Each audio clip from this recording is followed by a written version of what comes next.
I found an old typewriter at a garage sale. The keys were stiff, but it still worked.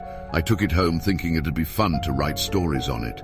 That night, I woke up to the sound of typing. The typewriter was in the corner, keys moving on their own. I approached it, and the paper read, "I'm here." I tore the paper out, but the typing continued. The next message, "Behind you." I turned around, but the room was empty.